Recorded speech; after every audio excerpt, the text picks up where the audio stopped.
Today's episode of the Gambola Podcast brought to you by our friends from Basketball Kicks, pare. If you're fans of the PBA, NBA, or kung maka-pro or anti-Lebron ka, then BNKP is the only Facebook group you need to join to share your insights in the world of basketball. We're also brought to you by Gambi's Chimichurri Roasted Chicken. You can find us on Facebook. Sarap yan. I had that last Sunday. Si Wee, this is episode 3 na si Wee wala pang inquiry. Nung Sunday lang, ako, nag-gambis ako, pare. Ay, kami nung Saturday. Now, kung natatakam kayo sa Gambis, you could check our Facebook page, facebook.com/Gambis Roasted Chicken.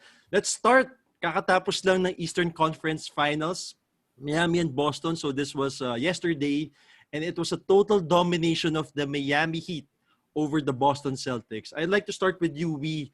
Were you still surprised na itong Game 6 na to was like a blowout victory for the Miami Heat? Talagang nagkulang yung Boston Celtics mo?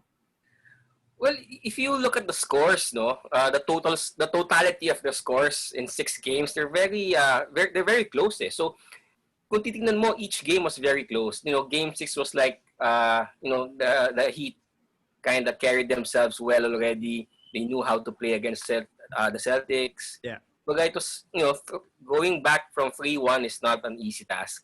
But, Denver was the only team that made it look really easy. Pero let's go, we will discuss them later. Pero this one is, very disheartening. Pero props to the Heat. They played really well. You can't really say anything bad about them. Hindi sila nakakainis. Sa totoo lang. They were really deserving. And I'm actually happy for them. Pero, for me, Celtics will come back next year. Again, I'm not sure how. Pero, that's the story of my life every year. Josh, ikaw, for you, what can you say about the season of the Boston Celtics? Parang feeling ko naman di naman sila nagkulang. Siguro yung like pagpasok na ng playoffs, siguro naging factor din yung kay Gordon Hayward. Tapos, pero like what we said, ako personally, the future is bright for Boston eh. Parang siguro yung this series talagang like itong game 6 yung natalo sila kahapon. Game 6 parang breaks of the game eh. Kasi nung up to the start of fourth quarter, close pa eh. Sa dulo na lang lumayo. Bumitaw na nga lang halos eh. Yeah, so feeling ko breaks of the game lang. Pero like future-wise, maganda eh. Kasi like this coming draft, they have 3 picks. In the first round. So, they could use that as an asset to move up or lure a star na hindi pa siya masyadong mataas sa cap space. Something like that. So, ako, gusto ko yung future I can see a good future for the Celtics. Linus, speaking of the Boston Celtic future, how many years before they reach the NBA Finals? Or do you think next season is their time? Or do you think meron pang 2 years pa yan, 3 years pa yan? I think they can do it next season, but they can definitely do it in the next 3 years. But if you're going to ask me if they're going to get it, probably in another 2 more years. Because you can't discount the fact that you still have Milwaukee, even though they played horrible in this postseason. Yeah. The Miami Heat, I think, are contenders immediately after this. And then you still have Philadelphia out there. So it's still going to be a packed conference, pero probably they just have to have more maturity, I guess, when it comes to like down the wire. I think that they lost this series because it all boiled down to better coaching by Miami Heat. I think their execution and defense, running a zone na hindi ma-solve ng Boston for like 6 games. So I think it's really about coaching. Okay, speaking of the Boston Celtics, I'm looking at the payroll of the whole team. And good news para kay Wee, para sa partner ko, is that next season, almost all players will be staying. Except for Brad Wanamaker. Pero lahat sila under contract pa eh. It's Kemba Walker, Gordon Hayward, Jaylen Brown, Marcus Smart, and Jason Tatum. Before we move dun sa Miami Heat, should the Boston Celtics solve the whose team is it question for them? Because if you look at their talent, or if you look at the roster, it's Kemba Walker, it's Gordon Hayward, it's Jason Tatum, it's Jaylen Brown, sometimes it's Marcus Smart. Or hindi naman talaga siya issue. It will never be an issue. Ano yung tingin niyo dun, guys? Well, for me, with the big three intact, I'm talking about Kemba, Jaylen Brown, and Jason Tatum. I think with them being the three-head monster that they are with the Celtics, I think it's a good fit. But I think they really had to move on from Gordon Hayward. I'm not sure how they're gonna do it. It's a big-ass contract. Pero you see how they play with Gordon Hayward inside the court. Defensively, they're a loss. Yeah. Baga, if you really think about it, they played better without Gordon Hayward. And I don't know why. I'm not an expert again. Pero you can really see the rotation. They're at loss. They're at a loss if Hayward is there, especially defensively. Offensively naman, parang mas smooth without Hayward. I'm not really sure why. I'm pretty sure Danny Ainge knows the answer already. Pero in my opinion, I'm not really sure how they're gonna do it. Pero they need to move on from Gordon Hayward. Yung maganda kay Gordon Hayward is that next season will be the last year of his contract. It's actually a player option, which is amounting to 34 million. So if he will stay, siguro he has to resign to around the 6 to 7 million range given the injury, given the experience ni Gordon Hayward na. Kasi kita natin yung decline niya sa postseason. Diba? Parang hindi na siya si Gordon Hayward talaga . Now, Josh and Linus, kayo, do you think the Boston Celtics will need to answer the who owns this team question in the next few years? Siguro ako for me.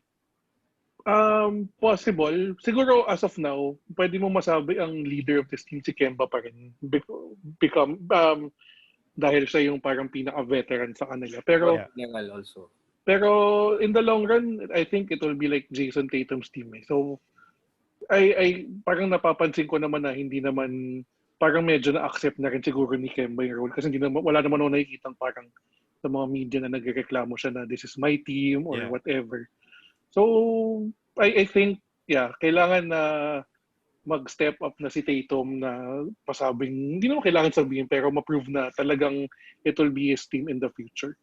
Ikaw, Linus, hindi mo nakikita yung similarities between Boston and OKC, wherein Boston drafts a lot of young players, pero pagdating sa dulo, someone, for example, a Kevin Durant, would really want to join a super team to prove his own. Not at all. I think what I like about this Boston team is they're very humble. They know their place and their role as a player. But I'm going to go with both what we and Josh said na Jason Tatum is definitely the face of this franchise. I mean, Kemba Walker may be the veteran, but you can see it in the game situations na talagang they go for Jason Tatum. Their pace is actually dictated by Jason Tatum. If Kemba doesn't play well, they can still win. If Jaylen Brown is not doing really well, they can still win. But if Jason Tatum doesn't score the whole first half, and it affects their game. So I guess it's really his team to begin with, and I think they don't have that much of egos. I think before nung panahon ng mga 10 years ago, uso yung mga ganyan, this is my team.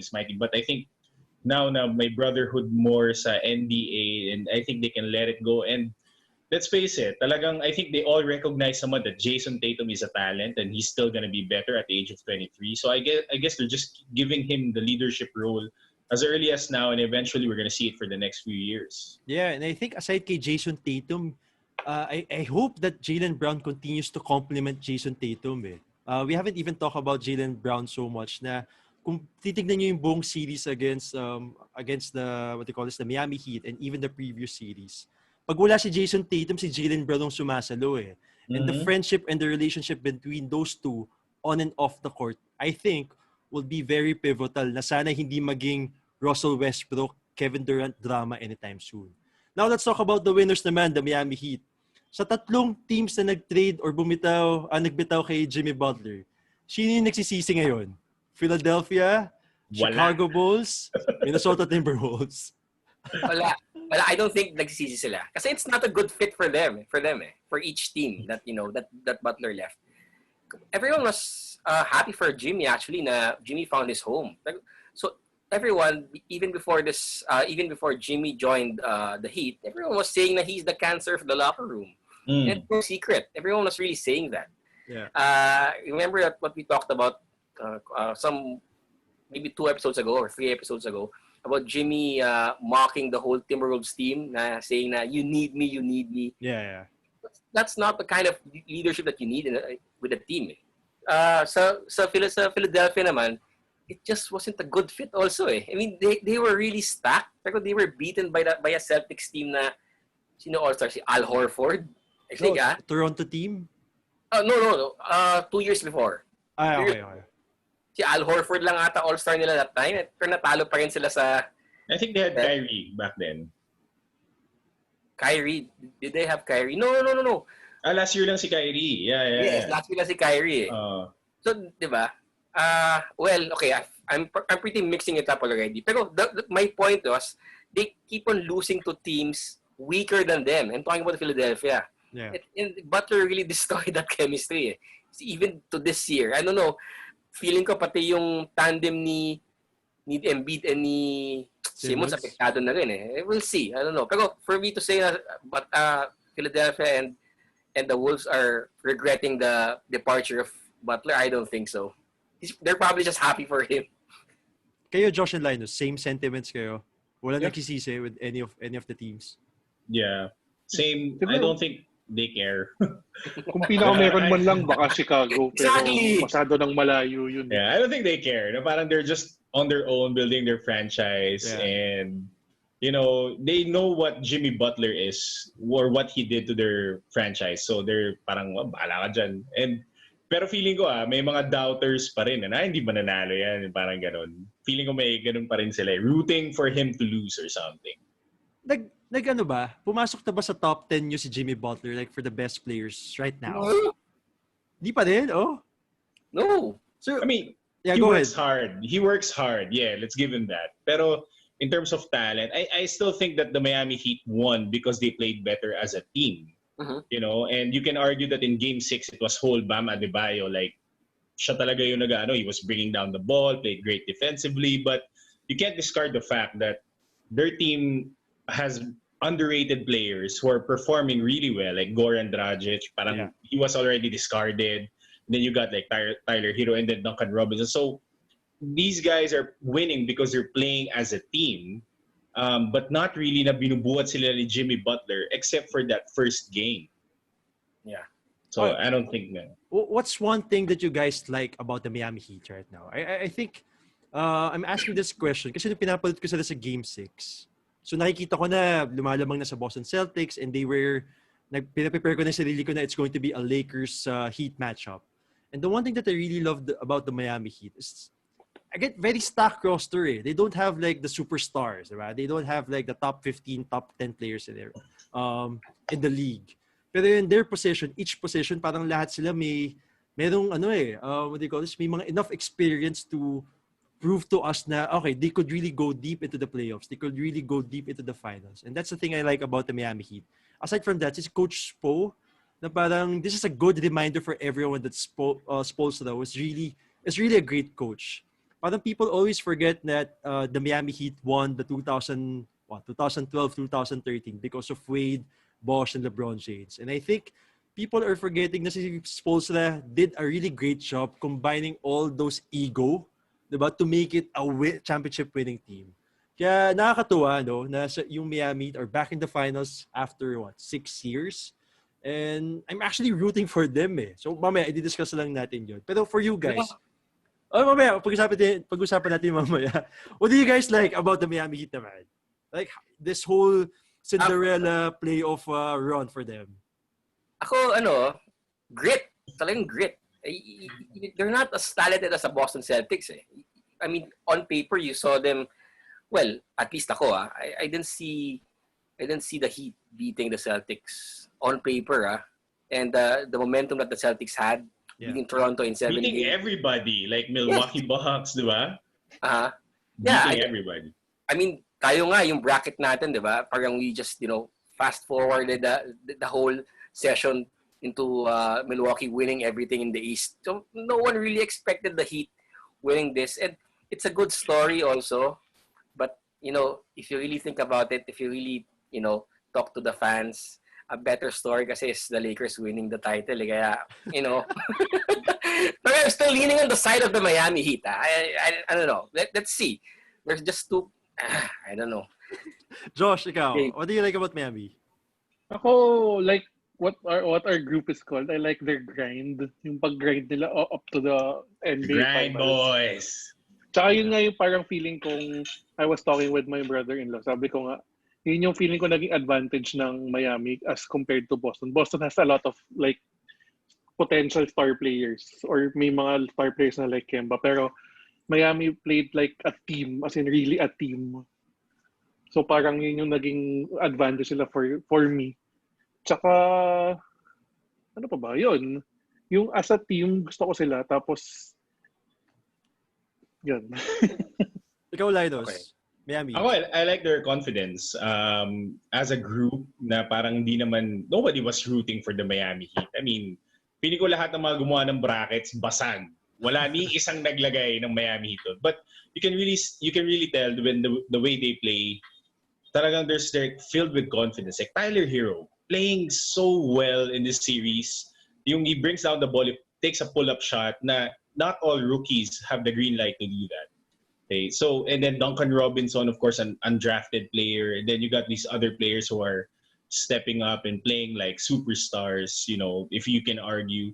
So I guess it's really the way that they grind and their confidence, and then believing in themselves na kaya nilang manalo. And I guess they're a well-coached team. Actually, I'm really surprised that they ran the zone defense against the Celtics, but ultimately they did it for 6 games, and then it worked for them for the better part. So Yeah. so I guess that's the two things. It's their confidence, their belief in themselves, tsaka good coaching. Yeah. Sabi ka ni Jimmy Butler dun sa Eastern Conference presentation, trophy presentation, sabi niya, if there's any team that can do it, we can do it, or this group could do it. And I'm really hoping that the Miami Heat could pull off a Cinderella run. Now let's talk about the Western Conference naman versus the heavily favored Los Angeles Lakers. Jamal, my G! Sorry kay Jamal Murray. Talagang kinulang naman na siya. Pero siguro before natin pag-usapan ng Lakers, let's give props sa Denver Nuggets. Coming back from a 3-1 deficit twice in the same postseason. Well, kayo guys, how would you summarize the whole Denver Nuggets run naman? Ikaw. Top 2 next season as a West? For next year, Yeah. Denver. I don't want to go as early as now to say that, but definitely they're contenders already. Pero kahit ano sabihin mo, the Warriors are still, for me, a healthy Warriors team even without KD is still a formidable foe for anyone in the Western Conference. Yeah. Pero definitely next year, Denver is gonna be a contender. Kudos to them. They played a great season.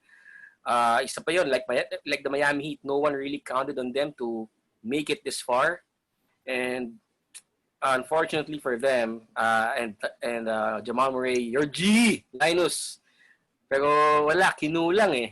My G!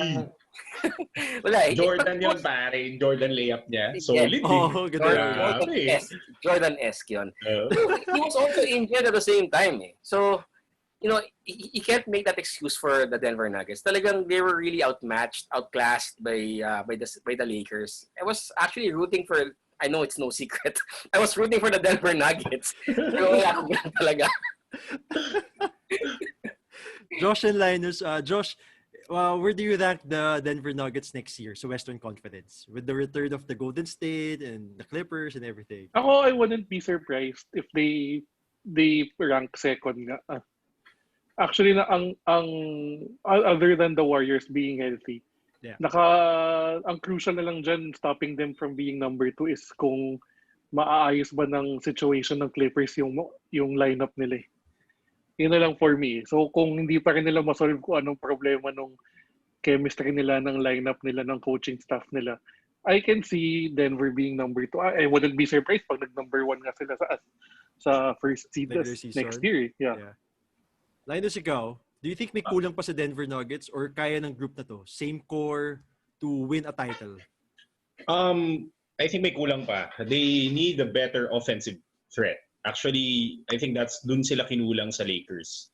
If you can see it when yung Lakers kasi na-check talaga nila si Jamal Murray. You can see the double team coming kahit pag-cross pa lang niya eh. So you need another offensive threat, and if they can get that, I think they're going to be. That's when they can secure their contendership. But for next year, I think they're just going to be moving between 2 to 4. I don't see the Clippers allowing their roster na hindi makapag-reach ng at least number 2 or number 3. As we said, Golden State will be back. Probably they'll get LaMelo Ball in the draft, so they'll be a stronger team. And ultimately, if they can stay healthy, injury prone kasi yung mga players nila because they play so much loaded minutes. Like Jamal Murray, like playing 44 minutes a game. Yeah. So if they can stay really healthy, then probably yes. But I don't see them going to the finals next year. Okay, Too soon. it's an eye opener for us, no, sa Denver Nuggets with Jokic. There's a debate that could be made that Jokic is actually one of the best international players in the NBA, along with Luka Doncic, along with other guys. And then there's the rise of Jamal Murray. I'm excited to see him next season kasi nakikita mo na yung Curry, Kyrie, Damian Lillard-esque. Kumbaga, I'm not ready to compare him to that level. Pero he has that eh. He has that type of potential eh. So, to see that in a 82-game span, developing chemistry with Jokic, with other guys, with the rise of MPJ na ngayon lang nagpakita ng playoff. It's going to be an exciting run for the Denver Nuggets next May season. ball pa. May ball pa, diba? Hindi nagamit ng ball. Masyadong nakatago Okay, lang. yun yung nagtataka ko eh. I mean, he could have played well with the Lakers because of the size and the length. I don't know.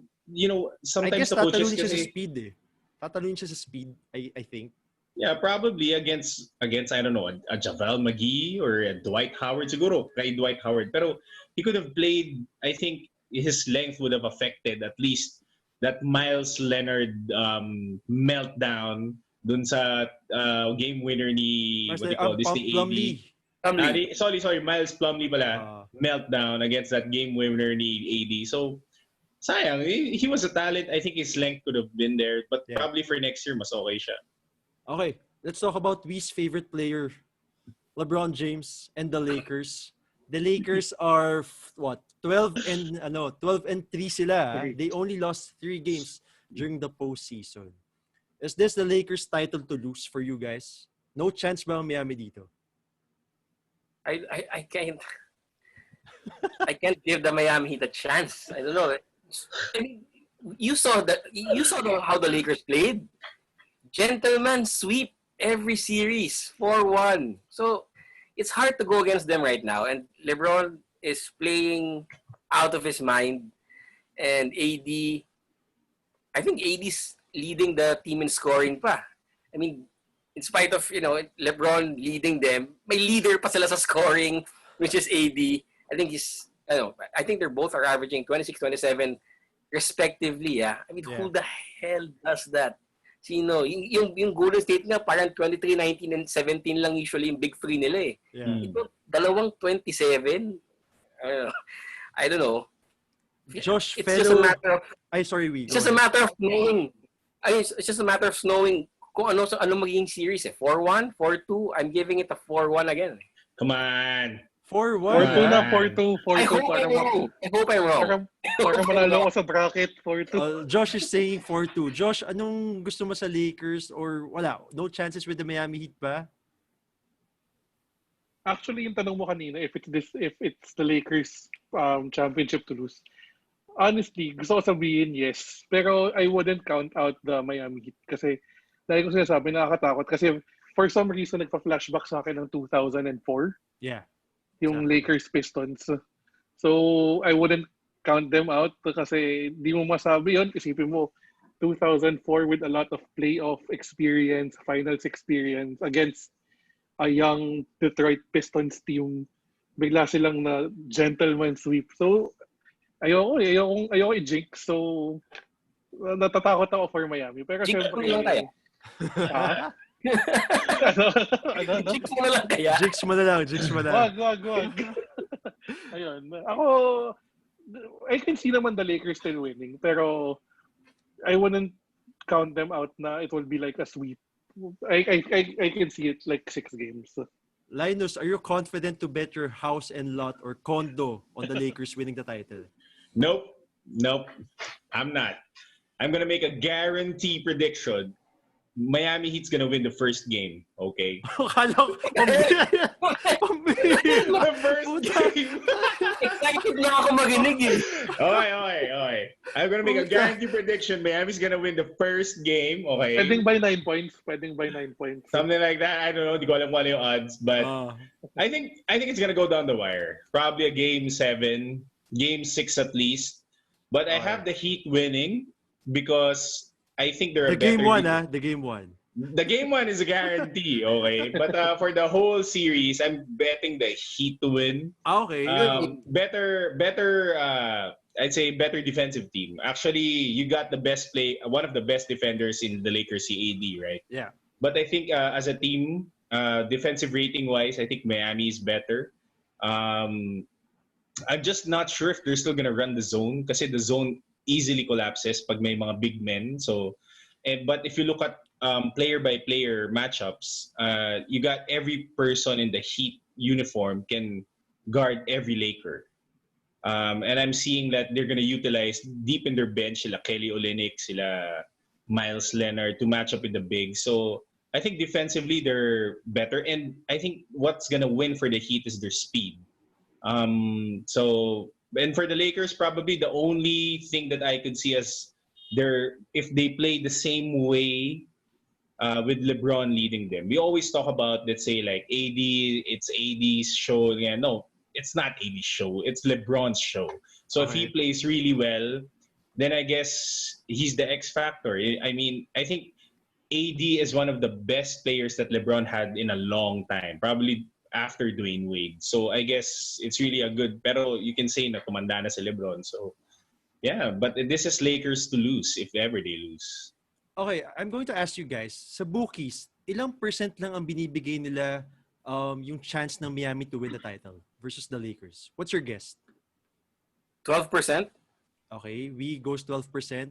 Josh, Linus, anong hula nyo? Mga 23%. 23%, Josh. Linus, ikaw? I'm gonna go in the higher 40s, mga 46. Hindi. Si Josh ang tama. 23%. Only 23% lang. The series handicap for this finals is Miami plus 1.5. And in fact, kahit yung Lakers minus 1.5, lamado pa rin sila. And here's the thing about this finals, no. I love the Lakers. As in, I've been with the Lakers nung nawala sila Shaq, nung sila Smush Parker, yung point guard, sila Chris Mim, and everyone else. Gusto kong manalo yung Miami dito. Gusto kong manalo yung Miami talaga. No, I love Kobe. Alis na ako dito. Ito lang, Wia. Hindi ko kasi masikmura na si Dwight Howard magcha-champion. Bakit? After yung ginawa niya sa Lakers noong 2012. So, nakakatawa si YouTube eh. Yung algorithm ng YouTube, parang nanonood ako ng mga highlights lang. Lumabas yung mga Dwight Howard highlights of the Lakers. Yung away niya with Kobe, with and everything else. Nung sumuko siya nung Game 4 against the Spurs. And to see this guy celebrating, talking trash with Nikola Jokic, parang umalis ka nga sa amin nung 6 years ago or 8 years ago, tapos kayo mag-champion ka. Pero kidding aside, ito yung nagugustuhan ko sa Miami Heat. If you look at the run of the Lakers so let's start with the first round, Lakers versus Portland. So they were up against a high-scoring team, and yet I kept telling you guys, itong Portland kasi they were very much fatigued, and they were relying on Damian Lillard. They were big, they had Hassan Whiteside, pero walang offensive output. After that, they faced against the Houston Rockets. They had Russell Westbrook, who who came back from COVID, who was throwing bricks, and we felt like hindi siya conditioned. And even James Harden was like lost. So that was Lakers series to lose. Then they faced the Denver Nuggets. The Denver Nuggets came back from a 3-1 deficit twice. I think they were also a fatigued team. So as much as I don't want to agree with this statement, I think they had the easiest path to the finals. Again, that's my opinion lang though. Now they will be facing a team that has nothing to lose, the Miami Heat. Ever since the playoffs started, the Miami Heat were, as Linus said kanina, wala naman nag-iisip sa Miami Heat eh. In fact, pinag-usapan lang natin yung Miami Heat versus the Indiana Pacers. Di ba? Maalala nyo. Tapos yung Milwaukee, no one was giving them a chance, and yet they destroyed the Milwaukee Bucks in what? In 5 games? Tama ba yun? Now, nagkaroon lang ng challenge dito sa Boston Celtics kasi they were facing two very talented forward players and even Kemba Walker, Tatum and Jaylen Brown. Pero as we could see no Game 6, they were able to solve that with their defense and the whole team chemistry itself. Pagdating sa NBA Finals, I was just surprised that 23% lang yung binibigay ng bookies sa kanila. Kasi if you look at top to bottom, yeah, they have LeBron James. Yeah, they have Anthony Davis. Pero sa Lakers, sino ba yung consistent na third star nila? Diba? Rondo, Caruso, Kyle Kuzma. Pero sa mga big man, diba? Sino? Dwight Howard, JaVale McGee. Depende na lang, tsambahan na lang. Sa Miami Heat, pinag-usapan natin si Jimmy Butler is not a top 15 player. Pero he could perform well under pressure. There's Bam Adebayo, there's Tyler Hero, there's Goran Dragic, who's one of the most underrated players right now. There's Duncan Robinson. So, top to bottom, pare, may laban sila against the Lakers eh. It goes back dun sa sinabi naman ni Josh na there's a 2004 finals, ang tawag dito, there's a 2004 finals, what do you call this? Baka mamaya na history repeats itself eh. Kumbaga eh. Na no one's looking at this kasi sobrang talented ng Lakers, LeBron and AD. Pero, complete din yung Miami if you look at it eh. Kaya hindi ako agree dun sa 23% eh. And that's why I really like their chances eh. Kayo, ano mga hot take nyo with that opinion? Well, ano naman eh. Kumbaga, at par naman yung binigay na odds ng, ng analysts. I think they're just basing it on how each team performed. They're also basing it on the star power of the teams. Hindi mo mawawala yun sa bookies. Yeah. Especially on paper, you have to base both matchups eh. So, I mean, you have to base it on the matchup itself, looking at the players from each team. So, you know, if you look at it, kahit sabihin mong complete yung Miami Heat, they don't have a LeBron James like a top. Your favorite player? Yeah, like a top 3 player in history. Top 3, yeah. And, AD also is, I think, you can easily put him on number 2 this year. Eh. I mean, on pure talent, scoring. I just think the past few games, medyo he didn't really perform on the rebounding section. Pero he's easily in the top 3 this year. So you put 1, 2, or 1, 3 on the same team, that's gonna be hard to beat. Kaya I think that's where the analysts and the bookies, base their odds, and I think it's just fair. I think it's just for the Heat to shut them up and keep playing their game, which they brought them to the NBA Finals, the highest form of achievement that one outside winning the title of a team, being successful in a year. Josh, ikaw, anong kailangan gawin ng Miami Heat to upset the Lakers? For me, just play as a team. Parang just play na kung what they've been doing the whole playoffs. Kasi naman kita naman sa games nila na kaya naman. Yeah. They just, kailangan lang nila siguro alisin sa isip nila na underdog sila or whatever. Parang yun nga sabi nga nung sa trophy ceremony, we're all underdogs naman, ganyan. Basta, for me, just play the game, tapos parang shut out mo na lang lahat ng nasa mga background noise. You're the wrong person to give advice to the Heat. Lakers game. Dahil na ikaw, kung manalo nga ang Miami Heat, what would be the major reason sa Lakers side? Probably non-performance of the other guys. And I think that's the key to win of the Miami Heat. I'd rather play the numbers na parang if AD will score 27, LeBron scores 31, and then you shut everybody down. I'll live with that numbers if I were the Miami Heat. And they, LeBron and AD will give up good numbers. They will play the heck out of a good game. Yeah. But you can't allow guys like Kyle Kuzma to give you like more than 9 points. You can't allow like Caruso transition dunks to hype up the team. And, so I guess that's what the Miami Heat are supposed to do, is really to ramp up their defense. And what I like about this is LeBron played for the Miami Heat for about 4 years. Yeah. So Coach Po knows him as a player. You can argue that he changed over the years, pero the tendencies are always there. I mean, tayo nga na-identify natin yung tendency ni Lebron kung anong gagawin niya eh. So I guess that will play a big factor in terms of how they're going to defend LeBron. But if you can keep his assist down, because he's like the leading assist leader, he's the leading assist guy in the NBA right now. Yeah. If you can keep it down, because he's giving these passes to the other guys, if you can keep it down, then probably they can still play their game. And more importantly for Miami, if their 3-point shot works, because I think that's where they live throughout this playoffs. It's talagang they can knock down shots. And hopefully they stay healthy, then maybe they can win it. Yeah, I think yun na lang yung inaabangan natin with the Miami Lakers matchup. There's going to be a lot of storylines given the connections, Pat Riley, LeBron James, Spoelstra, and everything else. So we're all hoping it's going to be a tight series or it's going to May be a na-realize competitive ako, pareho Go pala ahead. silang playoff record ngayon, no? 12-3. Oo nga, no? Oo nga, no? Diba? Yeah, Oo nga, 12-3 sila Lahat pareho. 4-1, no? Lahat. Oo nga, no? Hindi, may sweep ang may sweep ang Miami first round tapos dalawang talo sa Ay. conference finals. So, Okay. Josh, Yeah, pwede tama. share mo rin yung fun fact mo kay Wee regarding the player. Yung dun sa player. di ba natin pag-uusapan ang pinakamaswerteng player this season na si Dion Waiters? Oh. You know why, Wee? Yes. Go ahead, please. Yan lang, parang guaranteed eh. Yes, Guaranteed he's drink siya. eligible. He's eligible to win a eligible. title no matter what, right?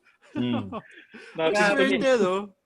Wait, pero I remember a player having that same Anderson Dilemma. Varjao. Varejao, there you go. Sa Cavaliers versus Golden State. Warriors. He was Yeah. the unlucky one that year eh. Kasi He was Siya yung a lucky nilipat, one. siya yung natalo. yes. Yeah. You're supposed to win it. Pero, because of him, Yun yung 73-9 eh. Now let's talk about LeBron James. No? Siyempre, 10 finals appearance. He played how many years in the NBA? 17 years? 17.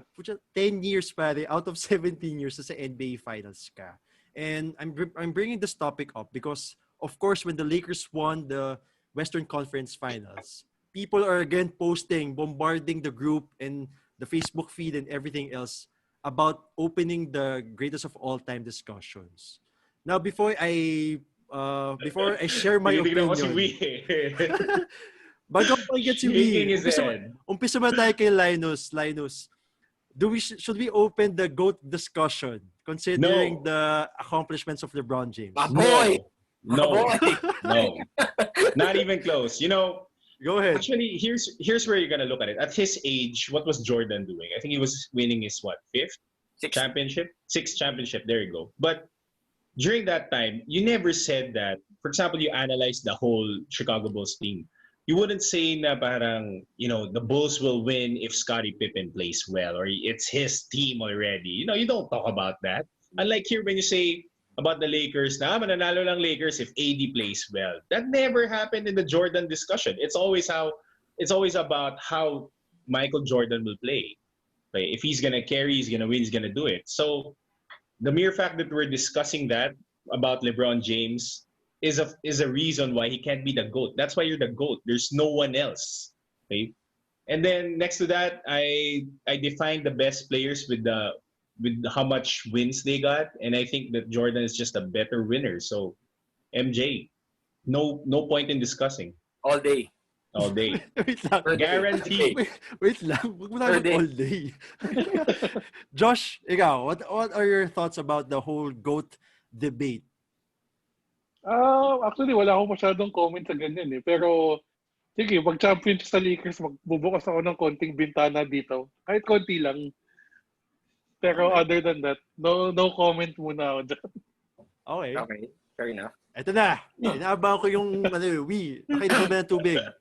Gusto ko mo naman malaman kung nakainom ko ba ng tubig bago mo sabihin yung point mo. Okay lang. Kahit cotton mouth ito, kayang-kaya to. Okay, sige. Okay? Go ahead, First of all, 6 titles to 3 titles. Doon pa lang ubos na eh. They're gonna say, bakit titles lang ba usapan? Bakit si Robert Horry 7? Kung ginagamit mo yung kokote mo, wala namang MVP si Horry eh. Diba? So fine, hindi lang titles. Accolades. Accolades. 10 straight scoring titles si Jordan. Lebron has led one thing, one time, scoring. Maybe ito, yung assist second na to. 10. He has 10, right? Yeah. I think, Okay. 10, yeah. 10 scoring titles, 2 steals titles, defensive player of the year, Michael Jordan 1. LeBron James 0. Okay? All defensive teams, Jordan 9. LeBron 6. And Jordan accomplished all those in 12 years. So, 17 years na si LeBron, wala pa siya sa kalahati na accomplishment si Jordan. So, dun pa lang, medyo alanganin na si LeBron. Okay, fine.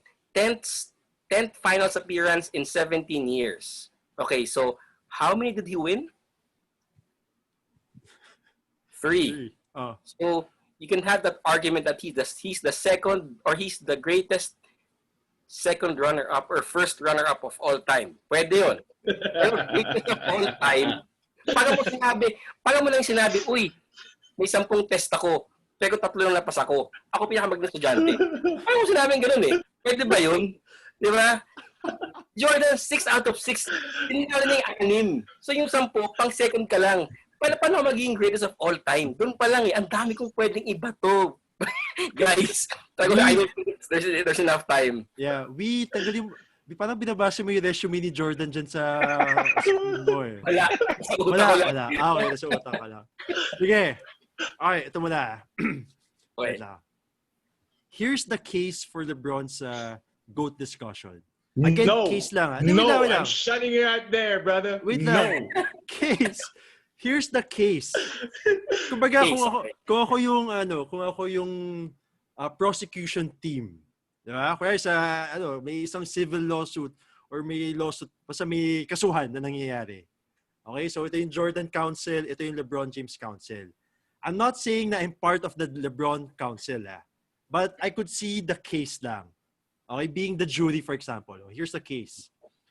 Ang lamang ni LeBron James is the long-term consistency niya or dominance niya.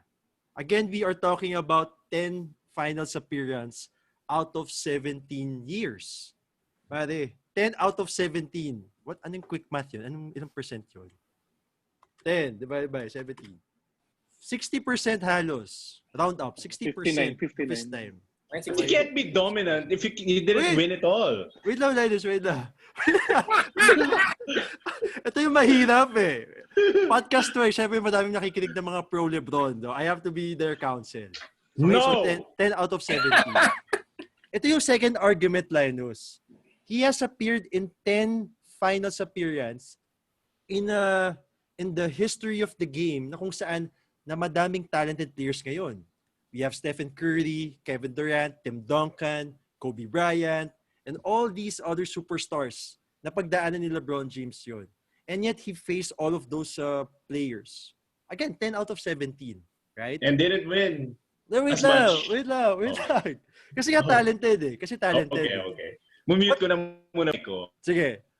Ano yung magiging record ni LeBron pag nanalo siya dito sa Lakers? 4 out of 10, no? Tama, di ba? If ever he wins. Yeah.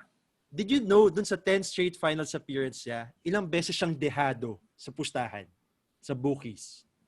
Out of Sa the 10? 10, sa 10 finals niya. 8? Ilang beses siyang dehado? 8 times? No, I think around 6 or 7 times na dehado si LeBron James. So that's in the first one, the 2007 versus the Spurs. Then the 2011 lamado sila. 2012 lamado sila. 2013 versus the Spurs, dehado sila. 2014 versus the Spurs, dehado sila. The 15, 16, 17, and 18 versus the Warriors, dehado siya. Tapos ngayon lamado lang ulit siya. Okay? So there could be a case na kung saan 4 out of 10 ka lang eh. Pero if you look at that stats, kasi sa 4 out of 10 na yan, dehado siya sa 6 or sa 7. Okay? Then ito naman, sa Game 7, parang LeBron has, I don't have the finite number, no? Di ko nagagaya si Wee, wala yung resume ni LeBron sa harap ko eh. Pero he has one of the best Game 7 records, right? He has one of the best Game 7 records. And then, just bringing a title to to three separate teams, being the best player. Lalo na kung mag-finals MVP siya ngayon. Even though mercenary yung magiging label niya, that is something that hasn't been done. I think the closest one would have been Kawhi Leonard, pero we all know how that happened. So that's the case. Yung dominance niya all throughout the years, even to this year in his age na 36, 37 years old na siya. 35. 35 pa lang ba? 35. Okay. But we're still expecting him to be a top 3 player. But Kobe, I love Kobe so much, pero at 35 nawawala na si Kobe. He was about to retire a year after. Jordan, there was a benefit kasi a year and a half siya nagpahinga. Pero yung case, again, the case for LeBron to be the greatest of all time is because of this long run dominance and the way that he has been performing up until now. Pero, sige, kayo muna, anong opinion sa doon? Fair enough. Para lang kay David, 5-2 ang record ni LeBron sa Game 7. 5-2 record. Okay. Sige, ano mo na yung take nyo doon bago ako mag-final take? No comment ako. No comment It goes back to what I said. Yeah, fine. Sige, you got 10 you have 10 finals appearances in like 17 years. So if the LeBron guys give it to me saying na making the finals is not easy at all. Okay, fine, yeah. Pero did we forget the fact that LeBron faced the easiest competition of any Mount Rushmore player in history? I mean, going back to the East, who was he beating? Yung last Game 7 niya against the Celtics, remember that? Who is the star of the Celtics that time? Rondo. No. 2018 ba? Sorry, 2018. Terry Rozier. O, di ba? The only all-star that the Celtics had was Al Horford. And it took them 7 games. It took him 7 games to beat a Al Horford-led Celtics team. I mean, di ba? Fine, sige. I'm the best performer in Game 7s. Correct. Because you allowed it to make it to 7 games. Jordan didn't allow Game 7s. Only, twice? Against the Knicks and against the Pacers in his last year with the Bulls. So, you don't fine. Yes, Game 7s are clutch. Yes. Pero at the same time, you gave the team a chance to beat you. And it took you 7 games. So, that argument of saying LeBron had 10 finals, yes, it's sobrang malaking achievement yon for him. Pero it's not just him. I mean, he built a lot of super teams on the way. The big 3 in Miami, the big 3 in Cleveland, and now we're all surrounded by duos in the NBA. He's got the second best player in the NBA. So where's the effort in that for me? Yes, mahirap nga siya, pero we have to consider everything else. It's not just him. So, being the GOAT, it's really hard for me to put him in that discussion. Josh, no comment? Wala. Very neutral. Yun yung gusto ko kay Josh Very neutral. Hindi ako neutral. Wala lang talaga akong comment sa No comment. Wala pa. Linus, ikaw. Any rebuttals from the group? You can say na fine, you made it 10 straight, pero his conference wasn't stacked. Everybody knows na for the past decade, even up to about 2007, mas loaded ang Western Conference. And the only time he transferred to the Western Conference was last year. He didn't make it. Not even to the playoffs. And this year, yeah, sure, he made it, but he has a stacked team. You can't discard the fact that Dwight Howard, even though he's Dwight Howard, he has a lot of accolades. Rajon Rondo is an NBA champion. Then you got, they're pound for pound as good as probably the LA Clippers, really, if you think about it. So in their veterans and then their ability to win as themselves. So I guess no, hindi siya yung parang sa Bulls na yes, you got Scottie Pippen, you got Dennis Rodman, but the other guys, if you think about it, you expect like Scott Burrell to be the same level of Alex Caruso. No way. Diba? So I think it's really Or yung competition lang.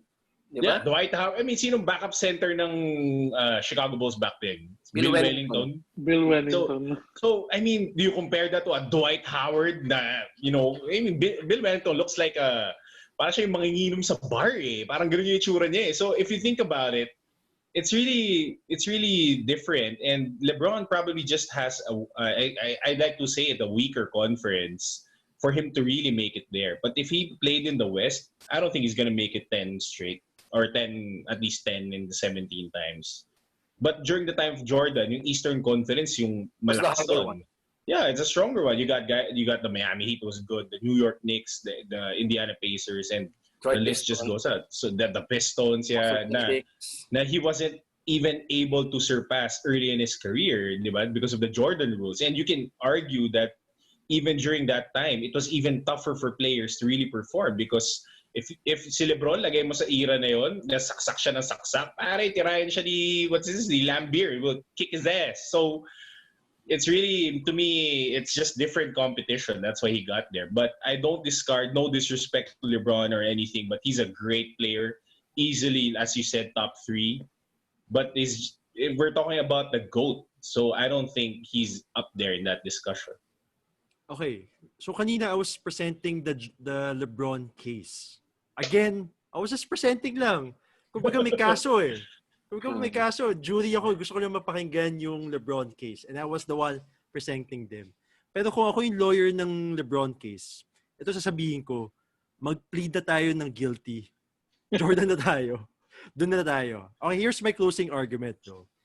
Si Wee, alam ni Wee to eh. Parang I've been in numerous debates with my partner way before the Grind Boys, ever since we were starting the Gambolo podcast about Jordan and LeBron and who's the GOAT, right? And parang siguro ito, nung nag-finals na sila, sa sobrang nanonood ako ng mga YouTube highlights, trying to reminisce ko ano yung mga nangyari. There should be a discussion between LeBron and Kobe first before Yes. having a discussion with LeBron and Jordan first. Ang sa akin kasi, ang argument against kay LeBron is he started the whole super team era. He started it back in 2011 when he discussed this with Dwayne Wade and Chris Bosh. I have something to say about that. Ha? I think the Boston Celtics started the super team Yeah, era, pero the Boston- 2008. Yeah, I understand. Pero back in 2008, Garnett, Ray Allen, and Paul Pierce, they were 32 years old, 33 years old. They were in their early Yeah. 30s na. The problem with LeBron James and the problem with the whole 2011 Heatles is they were planting the seeds and really holding their teams hostages. Alam mo yon, LeBron was not signing an extension. Hindi, galingan natin. Kung matalo tayo, sorry kayo. Chris Bosh was not signing an extension. Dwayne Wade was also not signing extension. And they were holding their teams as hostage. Tapos biglang malalaman natin na sa Heat sila. And then to have that decision na mag-group kayo at tumapat kayo sa Dallas Mavericks against Dirk Nowitzki at natalo kayo. Parang anong ginawa nyo? Ginawa nyo lahat ng diba? Ginawa nyo lahat ng plano nyo para magsama-sama tayo lahat. As in lahat pabor na sa atin tapos matatalo pa kayo. That's the first argument. Actually, I think that's the only argument na dapat masarado niya yung Jordan LeBron debate eh. Kasi if Jordan would have said kay Magic Johnson, pare, next year wag ka nang pumirma dyan, sali ka dito. And kay Larry Bird, would you expect them to lose the finals? I think they would sweep that. 16-0. Definitely. So yun lang eh. I can't imagine the greatest player having that asterisk na binuo mo yung super team mo tapos matatalo ka. Yung second naman, ang pangit lang sa greatest of all time discussion kay LeBron is the loyalty part. Jordan was there all throughout. He never requested a trade. I don't think, I'm not sure. I think he never did. I think it was very much confirmed kahit sa the last dance. Kobe was like that. Although si Kobe may dumaan sa ganyang stage eh. Pero he never left. He was there up and down talaga. Si LeBron parang, hindi na tayo nag-champion eh. Hindi ako mag-sign na extension. Gumawa kayo, i-trade nyo yung mga best players. Kung hindi, bala kayo. He did that with the Cavaliers before signing to the Lakers. Diba? He put the Cavaliers on a tight salary cap, oversigning J.R. Smith, Tristan Thompson, giving out so many money kay Kevin Love na hindi na sila makakuha ng free agents. And then he left them for the Lakers. Tapos yung Cavaliers ngayon, they don't have enough cap space, they don't have the early draft picks because of the whole drama. So, kumbaga, ang ano kay LeBron James lang is, naninira ka pa ng team. How could we see you as the greatest of all time when you do that to teams that you sabihin natin, champion ka, pero aalis ka not in good terms. Alam mo yun? Then, yeah, I think that's a closing argument lang for me na let's close the whole Jordan. Si Jordan nandito talaga. There's a debate that should be made between Kobe, LeBron, Kareem. Sino pa bang tingin nyo nasa GOAT discussions below Jordan? Sino pa dapat? Kareem. Magic Johnson is one, right? Magic, Curry. Si Magic, parang ang hirap ilagay ni Magic doon sa top 3 since, he's with Kareem. He played with Kareem most of his career. So, Kareem for me is like top 2. Pero, if LeBron wins this, do you think ang hirap din nilagay kasi there were like, 9 teams? Yeah. Back then? 8 teams? Hirap Yeah, and his team was stacked. Bill Russell's team was stacked. I think there were like 9 Hall of Famers in that particular team. Yeah. Tapos nag-evolve na lang and then another Hall of Famer, di ba? The next year, another Hall of Famer. I'm not particularly sure of the names, pero his team was stacked. Yeah. I have Jordan number 1, Kareem number 2. I have to put LeBron number 3. Number 3, yeah. Josh, ikaw, sino top 3 mo yun? 4 and Kobe 5. Kobe 5. There you go. Josh, ikaw, sino top 5 mo yun?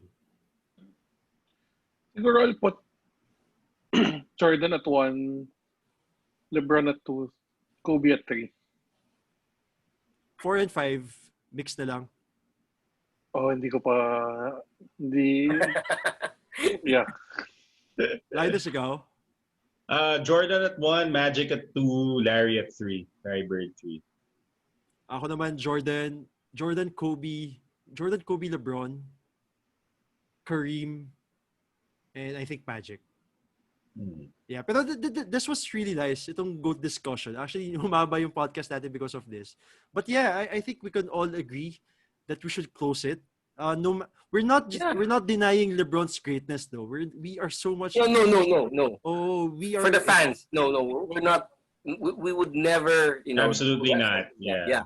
We would never do something like that. But if he loses this finals, we shouldn't even be talking about it at all in the future. No way. You can lose this much in the finals with the odds in your favor na. So pag matalo siya, wala na. I think he even knows it. Na wala, wag yun ako i-compare. Gaganon siya siguro. But if he wins this finals though, I'm gonna have to put him number 2. But there's a big gap between him and Jordan pa rin. So, he can still be number 2, pero that's what it is his fans can't stand the fact that he's number 2. That's what ticks me off So what? What's wrong with being number 2, di ba? I mean, most of the NBA, the media, they're putting Jordan at number 1. Yeah. Probably 80 to 90% of them voted already. So parang sila, agit pa rin sila Parang triggered pa rin sila pag they really nila GOAT si Jordan lagi sa sa Facebook, social media, everywhere. Yeah. Lagi sila na-trigger. Doon ako naiinis Pati ako na-trigger ako No, I think yung mga LeBron fans mostly are the ones who never saw Jordan play. Sabihin ko Yeah. Hindi na nakita Talagang so it's like in my position right now, it's hard enough that I'm battling the LA fans. Tapos yung mga LeBron fans sumali pa sa Lakers. So parang dumami sila, di ba? Talaga. Oo, so it's so hard to be a fan right now actually. Yeah. Ayaw ka magbasa minsan Nakakainis nga. Kasi ako talaga Laker fan, as in yung may mga rape case, Chris Mim, Smush Parker, Brian Cook. Yes, alam ko yan. Kwame Brown. Eddie Jones, Nick Van Exel. Oh yeah, mga Lakers na ako Shocky Atkins. Dinaanan ko yan. As in yung mga lows. Tapos nung Ryan Kelly. Nung buwabawi na yung Lakers. Sumalya Sumaki. Alam mo? Sumalya Samaki. Samaki. So, yung player nila si DJ, Samaki Walker. DJ Mbenga. DJ Mbenga na player ni Kobe. Oh, mga Robert 2000. Sacre. Two-time Robert champion yan Sacre. eh. Two-time champion si DJ Mabega. Two-time champion yun, pare. Oh. Kareem Mark Rush. Madsen. Kareem Rush, Yun. Devin George, di ba? Luke Walton. Kareem Yeah. Rush, parang they once called him a super rookie. I don't know why. Oh, kasi super sub siya. Pag pumapasok siya parang basta magaling Adam siya. Morrison. Super sub. Adam Morrison. Anyway, this was fun, guys. Let's to end this podcast, close the GOAT discussion. Bago natin pag-usapan ng Jordan, LeBron, pag-usapan mo natin yung LeBron, Kobe. As always, thank you to my partner, to Josh, to Linus. I think that's about it. We'll see you on Thursday. Recordin natin yung, anong tawag dito? Anong movie yun? Remember the Titans. Hindi mo matuloy-tuloy yan, ha? Oh, yeah, matuloy-tuloy. Hindi ko pa tayo napapanood ulit. I-set natin, either Thursday There or was this Sunday. one time, lumabas siya sa TV. Pero naputan ko na yung last part yung nagsiswimming na sila. Parang, Oh, wala na, tapos na. Ayun na lang. As always, thank you to Basketball Kicks, pare. Thank you to Gabby's Roasted Chicken. Yun lang. We'll see you guys next time. Bye. Peace. Ay.